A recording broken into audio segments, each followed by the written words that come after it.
My son, the prince, must choose between the 5 noble ladies, the new queen. The prince must choose his queen. 5 noble ladies await. Choose me, my prince. But he chooses the commoner. The castle whispers, the courtiers plot. Ancient secrets come to light. Love and duty collide. Every step could spark scandal or revolution. He broke the rules. Now, everyone wants to know, who is she, really? I will protect my beloved with my life. The grand hall glittered under golden chandeliers, every corner alive with whispers and anticipation. The air smelled faintly of roses and candle wax. Servants scurried quietly, arranging the final details as nobles in fine silks and velvet fidgeted in their seats. At the head of the hall, the king rose, his voice echoing with authority. "Today, my son, you will choose a bride. One of these 5 noble women will stand by your side as queen." The prince straightened, hiding the flutter in his chest. He glanced at the women lined up, each adorned with elaborate gowns and jewels, poised and perfect. The crowd held its breath, eager to see his choice. Murmurs rippled through the room. Some nobles smiled smugly. Others exchanged nervous glances.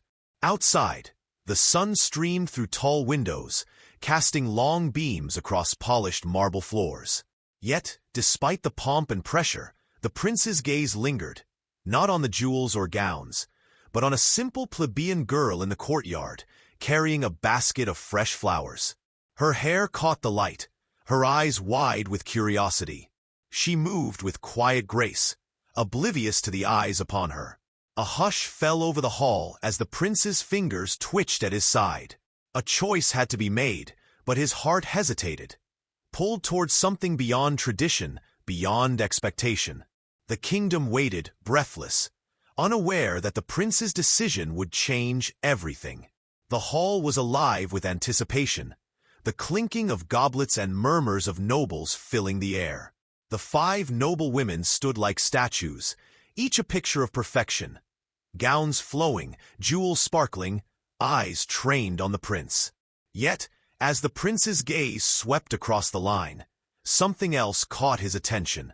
Beyond the polished marble floors and ornate columns, through the open archways that led to the sunlit courtyard, a simple girl moved among the flower stalls. She carried a basket of fresh blooms, her fingers brushing petals with care. Dust clung faintly to her shoes, and sunlight danced in her hair. A strange hush fell over him. She wasn't grand, wasn't polished, wasn't someone he was supposed to notice. And yet, something about her presence tugged at his chest, sharp and undeniable. Gasps and whispers erupted among the nobles as they noticed his gaze lingering elsewhere. "Is he looking at her?" one muttered. "A commoner?" another hissed. Even the crowd outside, peering through the archways, felt the stir of curiosity. Eyes widened, heads turned. The contrast was impossible to ignore. 5 noble women in perfect order, and one simple girl who had no idea she had just stolen the prince's attention. The prince's fingers flexed at his sides. Tradition clashed with desire. Expectation collided with instinct. And in that moment, the kingdom seemed to hold its breath, waiting to see whether a heart could defy centuries of custom. Early morning light spilled through the tall windows of the castle, illuminating the prince's private chambers. Scrolls and books lay scattered across a polished desk, each filled with lessons on diplomacy, etiquette, and strategy. The weight of expectation pressed down on him. The kingdom's future rested in his decisions, yet his heart felt restless. "Father expects a perfect choice," he murmured, pacing the room. His reflection in the ornate mirror looked like a young man trapped between duty and desire. The noble women were ready, rehearsed, trained to please. Yet none had sparked even a flicker of true connection. Far away, The plebeian moved through the crowded marketplace, the scent of fresh earth and flowers in the air. She balanced a basket overflowing with blooms, greeting neighbors with warm smiles and steady hands. Her world was simple, grounded in care and kindness. She did not know the prince's name, nor the grand events unfolding in his palace, yet life's small joys gave her strength. A child reached for a bright yellow marigold.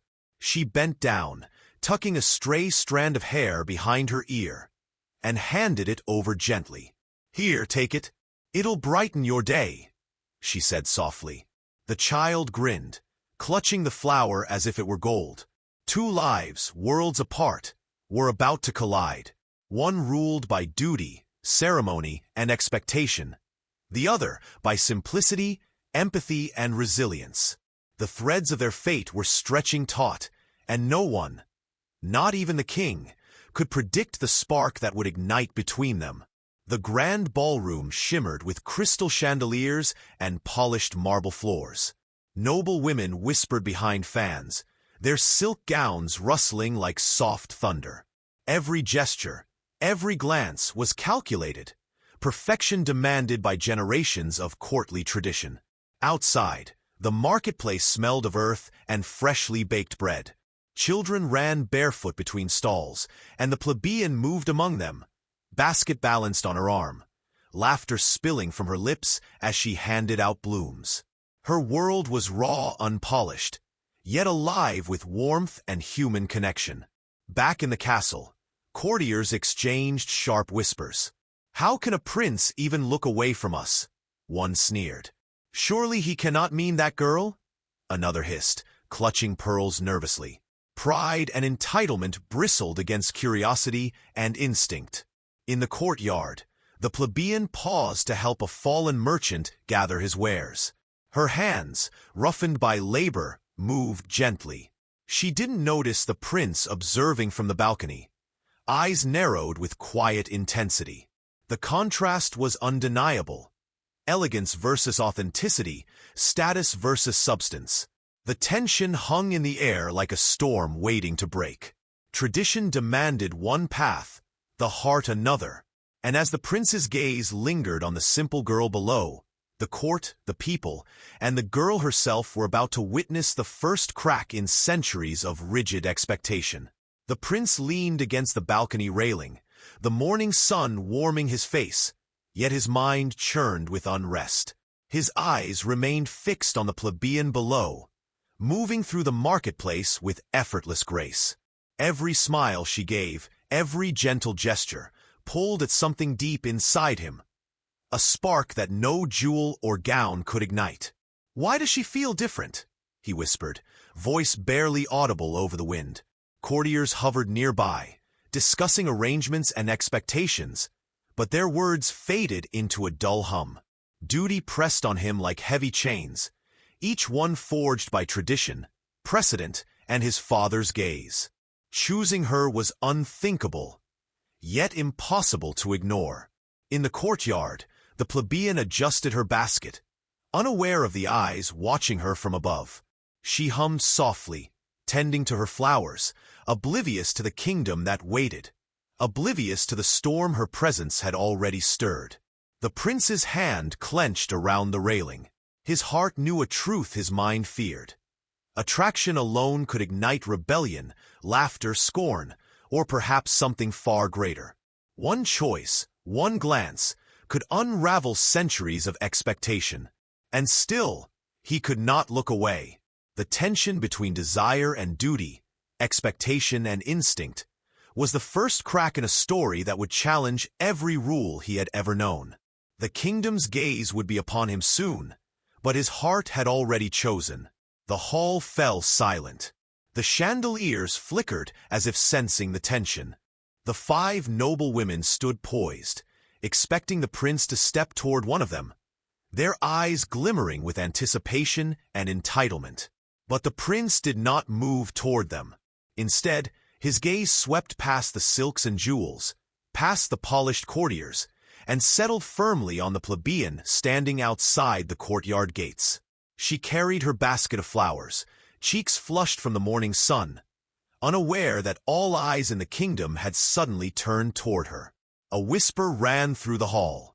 He's looking at her?" One noblewoman gasped, clutching her fan. Another shook her head in disbelief, pearls rattling softly against her chest. "A commoner?" The prince stepped forward, voice steady but firm. "It is her I choose." Gasps erupted like a wave, crashing against the marble floors. Nobles exchanged shocked glances, some pale, some angry. The king's eyes widened, his hand tightening around his staff.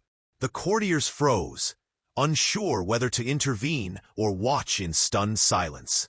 Outside, the plebeian blinked, startled by the sudden attention. She had no idea what had just been said, or what it meant. 1,000 eyes were on her now, some filled with curiosity, others with judgment. The prince's heart pounded, a mix of fear and determination. Tradition demanded a different path, but he felt no hesitation in his choice. In that single declaration, the rules of the court, the expectations of the kingdom, and the very structure of their lives shifted. The scandal had begun, and neither the prince nor the plebeian could yet imagine how far its ripple would reach. The murmurs in the hall swelled into whispers, and whispers into sharp, biting comments. Noblemen exchanged glances, hands twitching toward fans, scrolls, or anything to mask their outrage. "She cannot possibly be suitable," one noblewoman hissed, her eyes narrowing at the plebeians standing bewildered in the courtyard. "A commoner! What audacity!" Another lord slammed his fist on a table, the sound echoing through the chamber. "He must be persuaded. This choice cannot stand. The kingdom will not accept it." The king remained silent, his face a mask of authority, but his eyes betrayed uncertainty. His fingers drummed against the gilded armrest. "My son," he said slowly, voice heavy with doubt, "are you certain of this? You risk not only your future, but the stability of the realm." The prince straightened, meeting his father's gaze. "I am certain, father. This is the choice my heart demands." The king's jaw tightened. The hall seemed to shrink, every noble's gaze piercing, every corner heavy with judgment. Courtiers began whispering strategies, plotting to undermine the plebeian before she even understood the weight of her new position. Outside, the plebeian still clutched her basket, the morning sunlight painting her hair in gold. She sensed the tension, but could not comprehend the storm she had unknowingly entered. The palace, once orderly and controlled, now felt like a battlefield. Tradition, pride, and power pressed against desire, innocence and courage. And as the first seeds of conspiracy took root, the prince and the plebeian would soon discover that love alone could not shield them from the kingdom's judgment.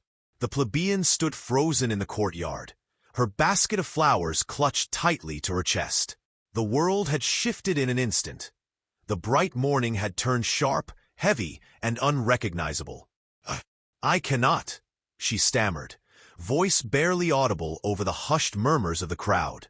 Her hands shook. I am not fit for this."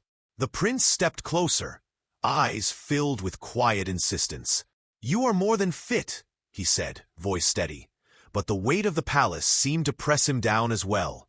"You are kind, brave, and true. That is what matters." Her gaze dropped to the marble floor. She could see the faces of nobles twisting in disapproval, the king's cautious scrutiny, the servants frozen mid-step. The enormity of their expectations pressed on her like a physical weight. "I am just a flower seller," she whispered, almost to herself. "I don't know the ways of court, the rules, the everything. I will fail." The prince knelt slightly, lowering himself to meet her eye level. "Then I will guide you," he said softly. "But you must trust me, and yourself." She shook her head, tears brimming. The idea of stepping into a world of silk and protocol, of judgment and whispers, terrified her. She wanted nothing more than the simplicity of her life, her flowers, her quiet routines. The crowd outside held its breath. Inside, tension coiled like a serpent, The prince's heart ached at her fear, but he understood. Courage could not be forced. And in that refusal, the first real challenge of their journey began. The struggle between desire and doubt, love and fear, tradition and heart. By evening, the halls of the palace were buzzing, not with celebration, but with murmurs, sharp glances, and barely concealed outrage. Word of the prince's choice had already spread, moving like wildfire through the corridors, streets, and marketplaces of the kingdom. "Nonsense," one noblewoman whispered, fanning herself furiously. "A commoner? He cannot be serious." A group of lords muttered among themselves, plotting quietly. "We must intervene. The kingdom will not accept this. It would undermine everything we've built." In the marketplaces and town squares, the news traveled differently. Commoners exchanged excited glances. Some were curious, others incredulous. Whispers of scandal mingled with awe, and soon the story reached every ear from the smallest village to the castle gates. Inside the prince's chambers, he paced, clenched fists brushing against the polished wood of the railing. The weight of expectation pressed heavier than ever. Every decision now carried scrutiny, not just from the court, but from the entire kingdom. His heart remained steadfast, but the pressure around him was like a storm, pressing in from all sides. Outside, the plebeian sat quietly by her basket, the bustling marketplace suddenly feeling heavier, eyes lingering on her as if she were on display. She did not fully understand the storm that followed her, the judgment that trailed like shadows at every step. The kingdom itself seemed to hold its breath, teetering between tradition and the unexpected choice of a prince who dared to follow his heart. And for the first time, both of them realized that their journey would be watched, judged, and challenged at every turn. The sun was dipping low over the castle walls, painting the courtyard in warm golds and soft shadows. The plebeian knelt to rearrange her flowers, careful not to touch the petals too roughly, unaware that someone watched from the balcony above. "Wait," the prince called, stepping through the grand doors that opened onto the courtyard. His voice carried across the stones, calm yet insistent. She looked up, startled, her hands trembling around the basket. "Your Highness," she began, hesitant. "I know this is frightening," he said, descending the steps to meet her. "But I am not asking you to be perfect. I am asking you to trust me. Trust us." Her eyes darted toward the courtyard, the palace walls towering like silent judges. I cannot," she whispered. "The court, the nobles, I am not ready for any of this." He stepped closer, lowering his voice so only she could hear. "The court's expectations do not define you. Tradition is not stronger than the heart. I see you, the real you, and that is all that matters." Her gaze faltered, a mix of fear and longing flickering across her face. She wanted to believe him, but the weight of the kingdom pressed against her chest. "It feels impossible, like the whole world is against me," she admitted softly. "And yet," he replied, eyes steady, "we can face it together. One step, one moment at a time. You are not alone in this." For a heartbeat, the noise of the palace faded. The wind stirred the flowers, carrying their scent between them. The prince held out his hand, not commanding, not demanding, simply offering. The plebeian hesitated, heart pounding, caught between fear and the pull of something deeper, something undeniable. The first threads of trust began to weave, fragile yet bright, signaling the start of a journey that would challenge not only their hearts, but the very rules of the kingdom itself. The castle corridors buzzed with quiet malice. Nobles whispered behind closed doors, fans flicking sharply, and hands gesturing in covert signals. "She cannot step foot in that hall," one duke muttered, pacing angrily. "A flower girl? Next, he'll demand that the kingdom bow to peasants." In the grand dining room, courtiers exchanged sly glances, their conversation dripping with judgment. "Do you think she even knows the customs?" one lady asked, voice sharp and cutting. The prince has no idea what he is asking of her, or of us. Meanwhile, the plebeian tried to navigate the palace, her basket of flowers now a strange emblem of defiance. Eyes followed her wherever she went, sharp and accusatory. Every whispered comment, every sideways glance, reminded her that she did not belong, that the weight of the kingdom pressed against her fragile courage. The prince noticed every slight, every murmur. "Ignore them," he said quietly one evening, taking her hand in the shadowed corridor.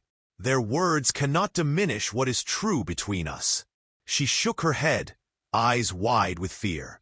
"It feels like the whole court is against me. I do not know if I can endure this." "They are loud," he admitted, "but they are not stronger than what we have. Step by step, we face them together." Outside the windows, the sun set over the marble courtyards, casting long shadows across the palace. Inside, whispers grew louder, plotting became sharper, and the plebeian's fear intensified, but so did a quiet, growing resolve. The tension thickened, and every glance, every step, every word became a test of courage, loyalty, and the strength of their bond.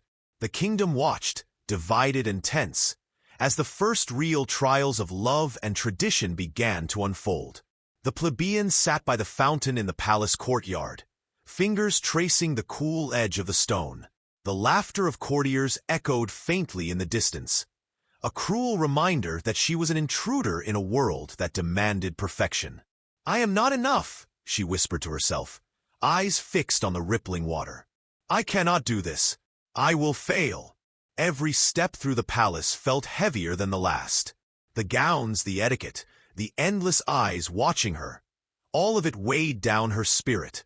She wanted the simplicity of her garden, the quiet comfort of her flowers, and yet somehow, she could not escape the prince's words or the pull of his gaze. Meanwhile, the prince lingered in the shadowed hallway, hands clenched at his sides. "Am I asking too much?" he murmured. The weight of the crown, the kingdom, and the court's scrutiny pressed on him like an invisible fist. Do I have the courage to defy everything for love? Can I protect her from what is coming? Their fears mirrored each other. She feared inadequacy, he feared failure. Each glance they shared carried the unspoken question of whether their hearts could withstand the storm of expectation, gossip, and judgment. A gust of wind lifted her hair, and he stepped forward, voice soft but unwavering. "I know it is frightening," he said, "but you are stronger than you believe. And together, we are stronger still." Her breath caught. Could she trust him? Could he trust himself to bear the weight of both duty and desire? The courtyard fell silent, as if the world itself was holding its breath, waiting for them to take the next step into a future neither fully understood, yet both could no longer ignore. In that quiet tension, the palace felt alive with possibility and danger. Every decision, every hesitation, carved the path ahead for love, courage, and the reshaping of tradition. The plebeian moved carefully through the palace corridors, her steps measured, eyes attentive. Each day brought new challenges, rituals she did not understand, expectations she had never imagined. And yet, she began to learn. "Remember, posture matters," whispered a lady-in-waiting, guiding her with gentle hands. "But never forget your voice. Speak with thought, and they will listen." She practiced, stumbling at first, but gradually, confidence grew. At the council table, she offered quiet insights that surprised even the seasoned courtiers. "Perhaps if we organize the supplies differently," she suggested, "we could reach more people in need." A few nobles, once skeptical, exchanged glances. "She sees things clearly," murmured one, "and with kindness no less." The prince watched from a distance, pride softening the tension etched into his features. "You are remarkable," he whispered one evening, as the plebeian helped a young servant arrange flowers in the banquet hall. Her cheeks flushed, but she smiled, feeling a sense of belonging for the first time. Allies formed subtly, Small gestures, nods of approval, a word of encouragement. Each one a step toward acceptance, a proof that empathy and intelligence could bridge the gap between worlds. Yet challenges remained. The whispers never fully ceased, and some eyes remained suspicious. But for the first time, the plebeian felt she could meet the palace on her own terms, with courage and compassion. As the sun set over the castle towers, golden light spilling across stone and garden, the plebeian understood something vital. She could shape her own destiny, and in doing so, begin to reshape the kingdom itself. The palace gardens glowed under the soft light of dusk, lanterns swaying gently in the evening breeze. The plebeian walked carefully along the stone path, her basket of flowers set aside. The prince followed, silent at first, matching her pace, allowing her space. "You've grown in ways I never expected," he said quietly, watching her fingers brush the petals of a blooming rose. She glanced up, a small smile tugging at her lips. "I had to," she admitted softly. "This world, it's different from anything I knew. But I want to try. For you, for myself." He reached out, just brushing her hand with his. The contact was fleeting, but the electricity between them was undeniable. "For us," he corrected gently, his eyes searching hers. They walked in silence, letting the sounds of the garden, the rustle of leaves, the distant laughter of servants, fill the space between them. Moments like these, quiet and unguarded, built trust more than any courtly lesson or whispered counsel. "I'm afraid," she whispered, stopping to look at him. "Afraid that one wrong step, one misstep, and everything falls apart." He smiled softly, thumb brushing the back of her hand. "Fear is natural, but it will not control us. Not when we face it together." The closeness deepened with every shared glance, every gentle touch, every whispered word. Walls of status, tradition, and expectation began to crumble. Not instantly, but piece by piece, replaced by understanding, courage, and the subtle intimacy of hearts willing to trust one another. As night settled over the gardens, lantern light flickering across their faces, they stood together. Not prince and plebeian, not ruler and subject, but two souls discovering the power of connection, love, and quiet defiance in the face of a world that expected them to remain apart. The castle bells tolled sharply, cutting through the quiet evening like a warning. Courtiers hurried along the corridors, whispers of unease spreading faster than the wind. A messenger, face pale and urgent, arrived at the prince's chambers. "Your Highness," he said breathlessly, "there is trouble at the northern borders. A rebellion, unexpected and growing. The people fear for their homes." The prince's jaw tightened. "How severe?" he demanded. "Reports say villages are being abandoned, supplies looted. The nobles are frightened, some even question the crown's strength," the messenger replied. The plebeian, standing nearby, felt a shiver run down her spine. She had never imagined the weight of such responsibility, the way the fate of an entire kingdom could shift in hours. Yet she also felt the pull of determination. "We must act," the prince said, voice steady, though his eyes betrayed the weight on his shoulders. "But this cannot be faced alone. We need unity, courage, and each other." She nodded, heart hammering. "Then I will stand with you. I may be untrained, but I will not falter." As they looked out across the castle walls toward the distant northern hills, the reality of the threat loomed large. The kingdom, the court, even their fragile trust in one another, all hung in the balance. The prince took a deep breath, hand brushing hers briefly. "This will test everything: tradition, fear, loyalty, and heart. But if we remain together, we can face it." The courtyard, once a place of quiet reflection, now thrummed with tension. Shadows stretched long across stone and garden, carrying the promise of danger and the necessity of courage. The stage was set. Their bond, tested by both love and circumstance, would be the key to survival and triumph. Night had fallen, and the castle walls were bathed in the pale glow of moonlight. A distant rumble reached the ears of the palace guards. Hooves shouted commands, the unmistakable tension of an approaching army. Smoke spiraled from villages along the northern hills, carrying the scent of fire and fear. The prince stood atop the battlements, eyes narrowing against the darkness. "It has begun," he muttered, voice tight with urgency. "The northern rebellion is advancing faster than we feared." The plebeian stepped beside him, hands trembling slightly, but her gaze steady. "What can we do?" she asked, voice firm despite the fear she felt coiling in her chest. "We prepare," he said, gripping her shoulder briefly for reassurance. "But more than that, we lead. They will look to us. They will follow only if we show courage and resolve." The courtyard below swirled with activity.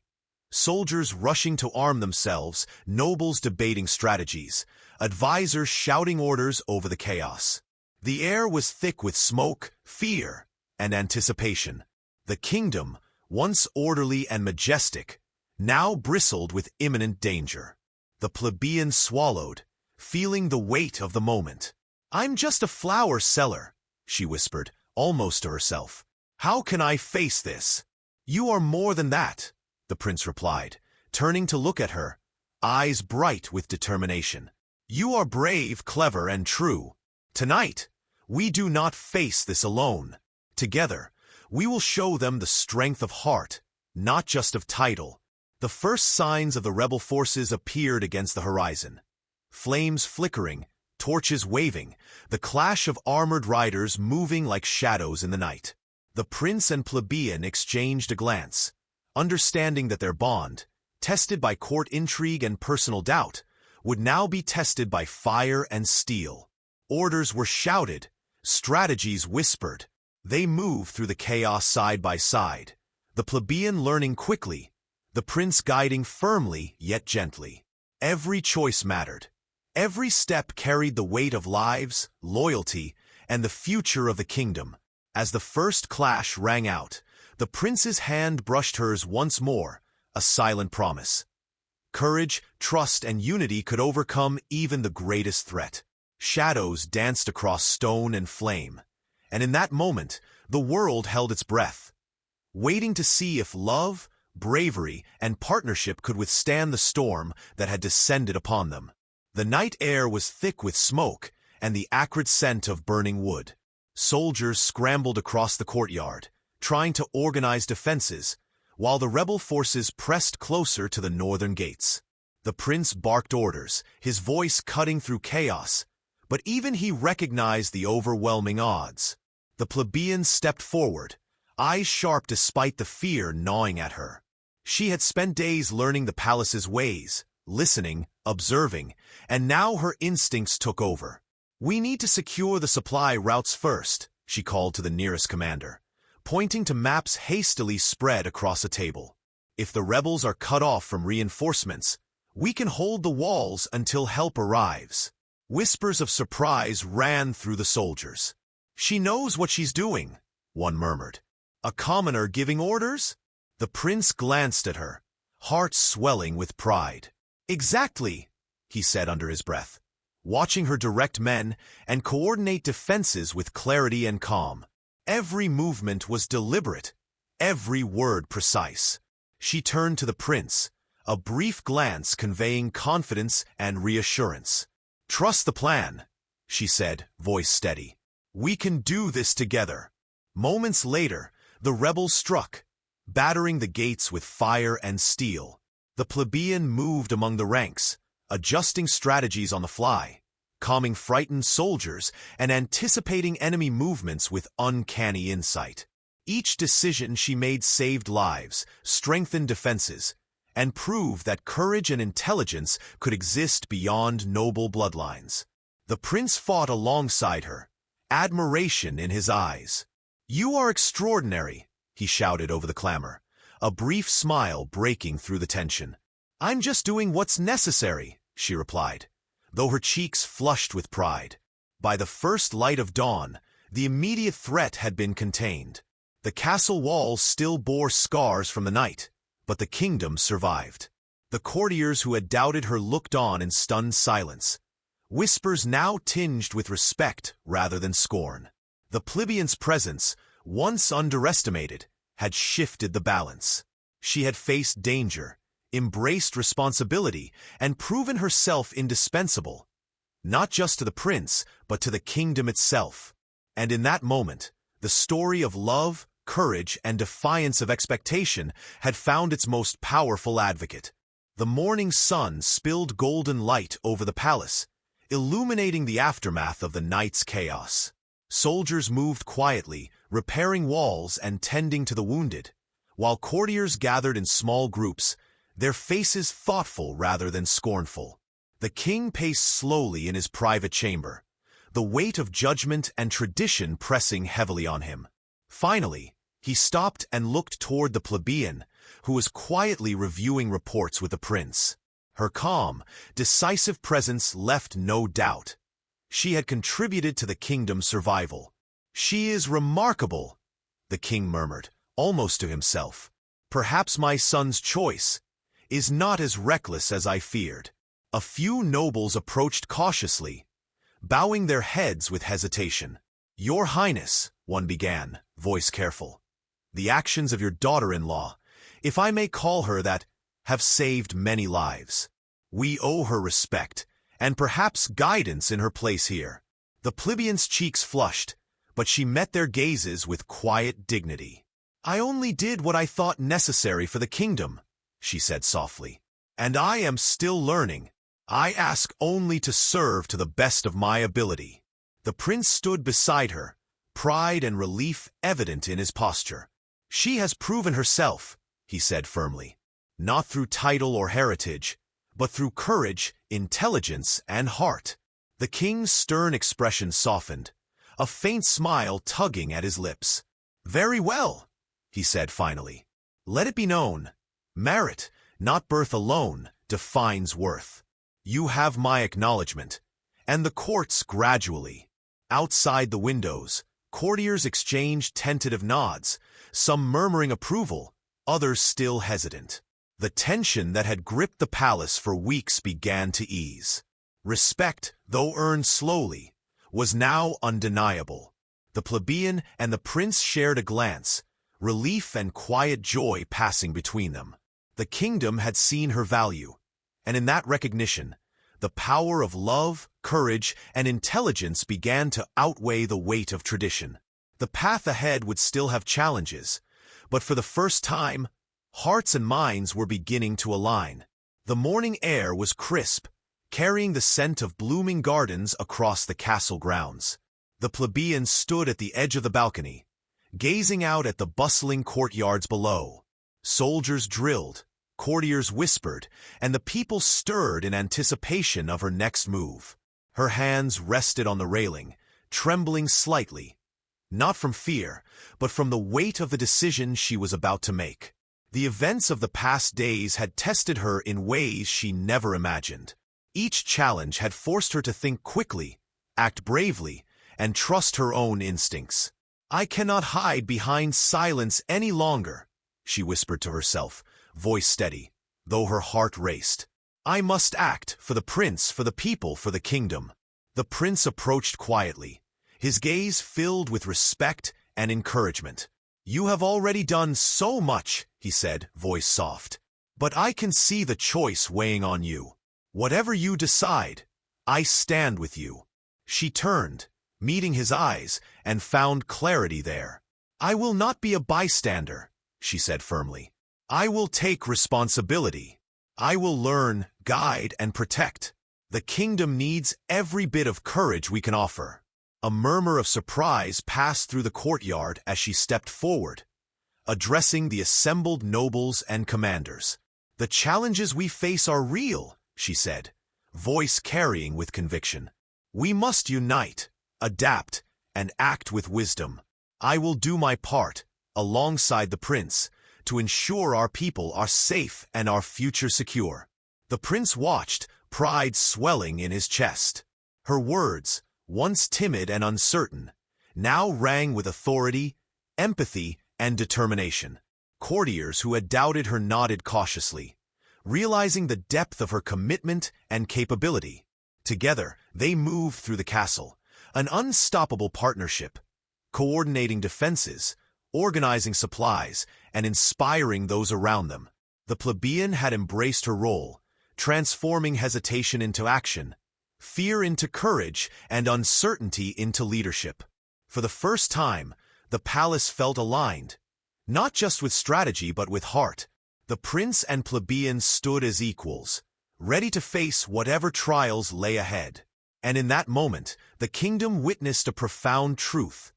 Leadership and courage are not defined by birth alone, but by the choices we make when the stakes are highest. The courtyard erupted into chaos as the rebel forces pressed against the castle gates. Soldiers shouted, clashing steel rang, and the scent of smoke and fear filled the night air. The prince and plebeian stood together atop the main battlements, surveying the storm of conflict below. "We must hold them here," the prince shouted over the din, voice steady but commanding. "Every gate, every wall. Nothing can fall."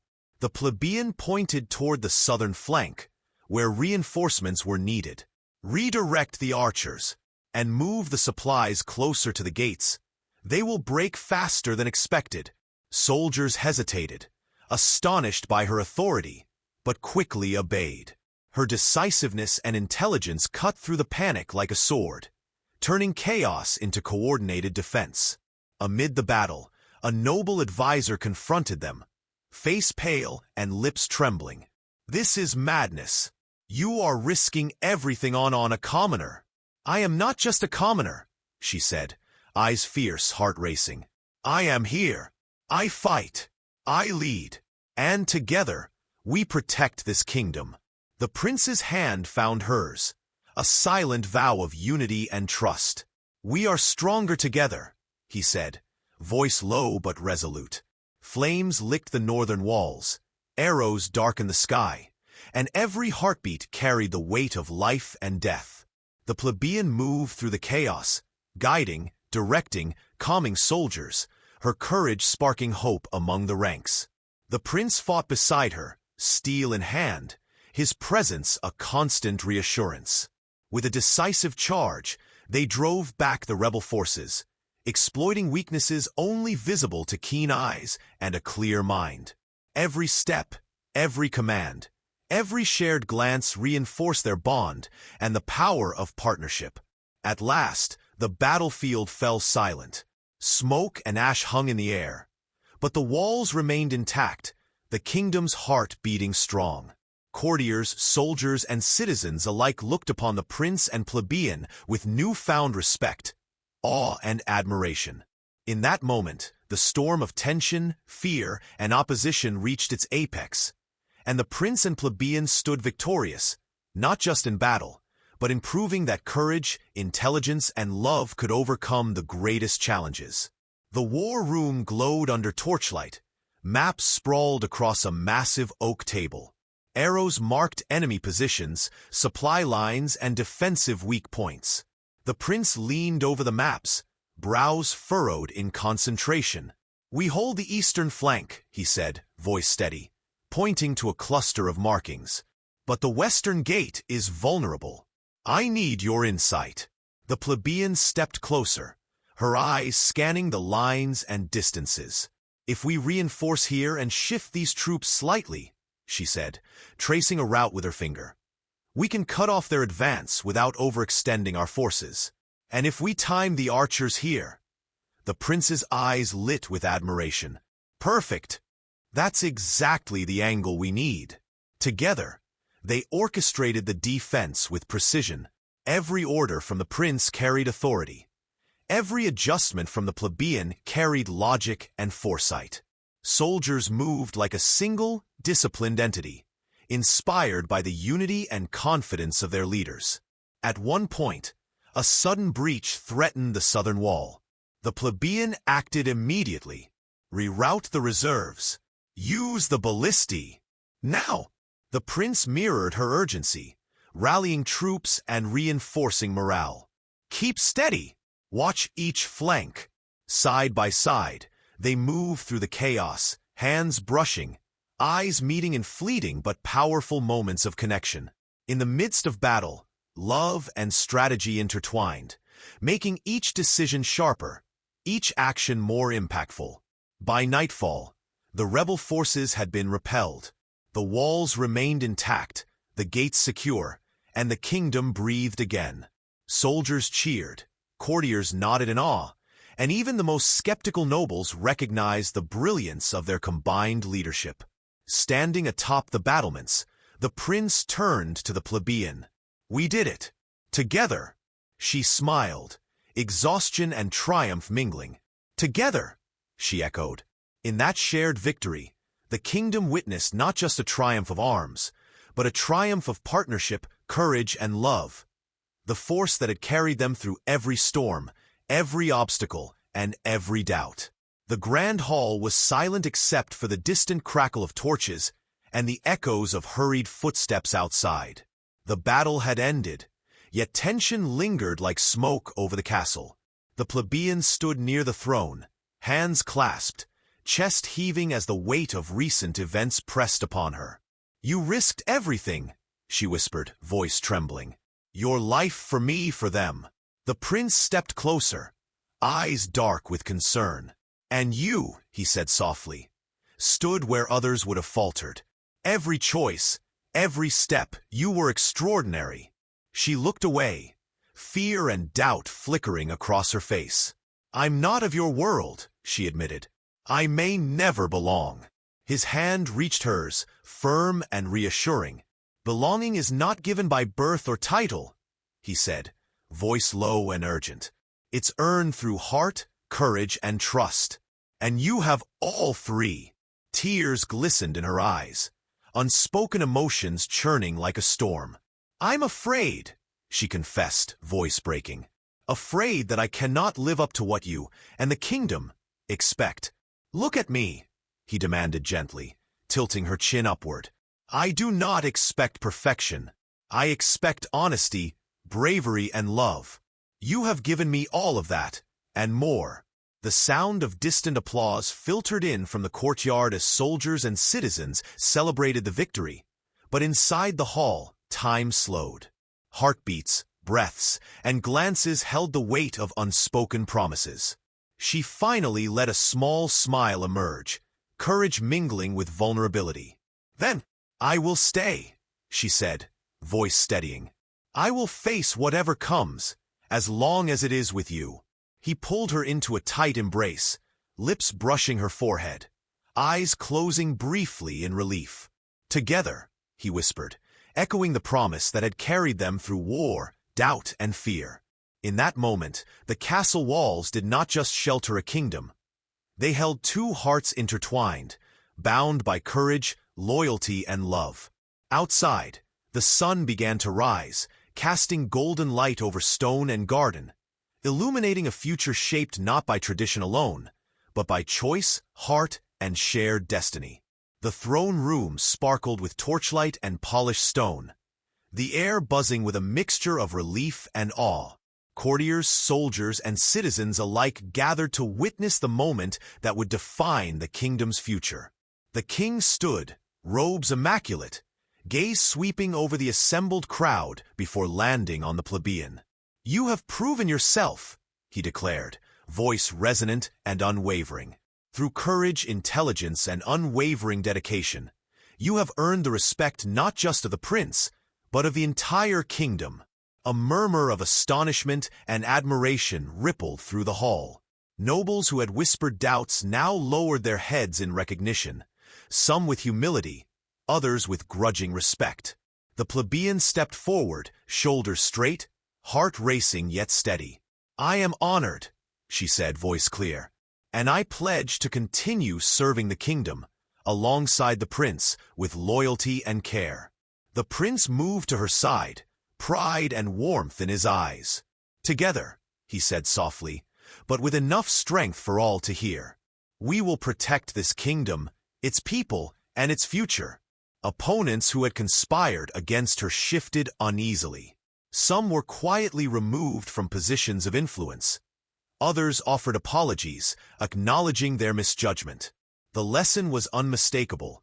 Courage, skill, and integrity outweigh lineage and arrogance. The people erupted into applause, the sound echoing off the marble walls, carrying with it joy, relief, and renewed faith in their leaders. Soldiers cheered. Young nobles whispered tales of the plebeians' heroism, and the castle seemed to breathe, freed from weeks of tension and conflict. The plebeian and the prince shared a glance, a mixture of triumph, relief, and deep affection. The kingdom had faced fire and fear, and had emerged stronger, guided by intelligence, love, and unwavering resolve. As the sun's rays streamed through the grand windows, gilding the banners and illuminating the walls, the moment felt eternal. Recognition was given, victory achieved, and the promise of a future built on courage, partnership, and hearts stretched wide before them.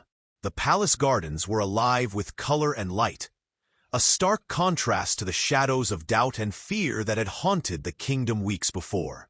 Citizens and nobles alike walked among blooming flowers and polished stone paths, the air filled with the sound of laughter, music, and conversation. The plebeian and the prince moved through the crowd, their presence a living symbol of unity and courage. Children waved, soldiers saluted, and even the once critical nobles offered respectful nods. Their bond, forged in trials and danger, radiated confidence and hope. "You see," the prince said softly, brushing a stray lock of hair from her face, "hearts willing to trust and fight together can change even the oldest customs." She smiled, warmth shining in her eyes. "It isn't just about us," she replied. "It's about showing that courage, empathy, and love matter more than birthright or rigid tradition. That anyone, no matter their background, can shape the kingdom." The king approached, his gaze lingering on the plebeian. "You have proven the truth of this," he said, voice firm but proud. "Leadership is measured by wisdom, bravery, and heart, not lineage alone. May this kingdom remember that lesson." Around them, the courtiers whispered among themselves, slowly letting go of old prejudices. Soldiers exchanged smiles, villagers felt pride in seeing justice and valor recognized, and the halls of the palace echoed with a new energy. Hope mingled with respect. In the center of the gardens, the prince took her hand, fingers intertwining naturally. "Together, we will guide this kingdom," he said, voice resolute yet tender, "with courage and love as our compass." She nodded, heart full, knowing that their partnership had not only saved the kingdom, but had reshaped it. "And together," she said softly, "we will ensure that everyone has a chance to be seen for who they truly are." The sun dipped low, casting golden light over the stone and gardens, illuminating a kingdom transformed. Prejudice and fear receded, replaced by unity, understanding, and the quiet power of love. The palace, the people, and the hearts within all seemed to breathe freely, celebrating the triumph of courage, empathy, and enduring connection. The palace courtyard was alive with music and laughter.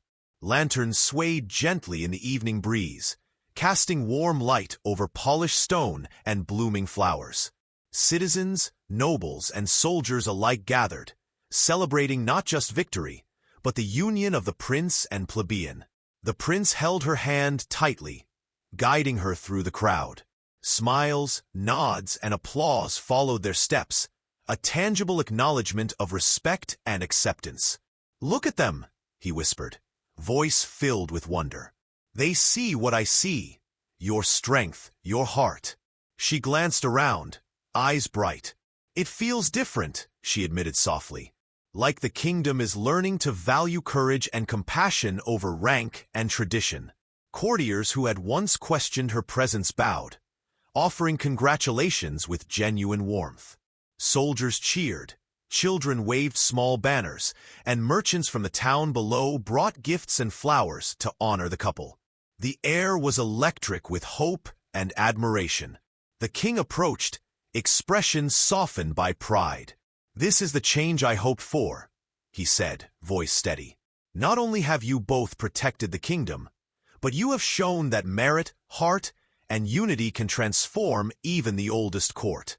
The plebeian smiled, squeezing the prince's hand. "We did it together," she said, her voice steady and joyful. Around them, the kingdom celebrated not just love, but the promise of a future where courage, intelligence, and compassion were recognized above all else. In that moment, the court, and the hearts within it, had shifted forever. The union of prince and plebeian became a symbol, a kingdom capable of embracing change, guided by love, respect, and unwavering resolve. The throne room glowed softly in the morning sun, banners fluttering as a gentle breeze swept through open windows. The prince and plebeian stood side by side, rulers of a kingdom renewed, their hands clasped as they addressed the court. "We will lead with fairness and heart," the prince announced, voice firm yet warm. "Courage, empathy, and humility will guide every choice we make." The plebeian nodded, eyes shining. "And we will honor every voice, from the humblest citizen to the highest noble, because each life matters, and every heart contributes to the strength of our kingdom." Courtiers and citizens alike listened, moved not only by their words, but by the sincerity behind them. Whispers of admiration spread, children peeked from the balconies with wide eyes, and soldiers saluted with pride. The lessons of the past, the fear, the prejudice, the doubt, had transformed into wisdom, compassion, and hope. Later, walking through the palace gardens, the couple paused amid blooming flowers and sunlight streaming through ancient trees. "We faced so much," the plebeian said softly, "and yet we made it." "Because we faced it together," the prince replied, squeezing her hand. "Courage, love, and trust carried us, and they will carry our kingdom forward." As they looked over the gardens, the people, and the castle, a sense of lasting peace settled over the land. The kingdom had been tested, traditions challenged, and hearts opened. And in that moment, the future felt bright, promising a reign defined not by fear or hierarchy, but by justice, love, and the enduring strength of unity.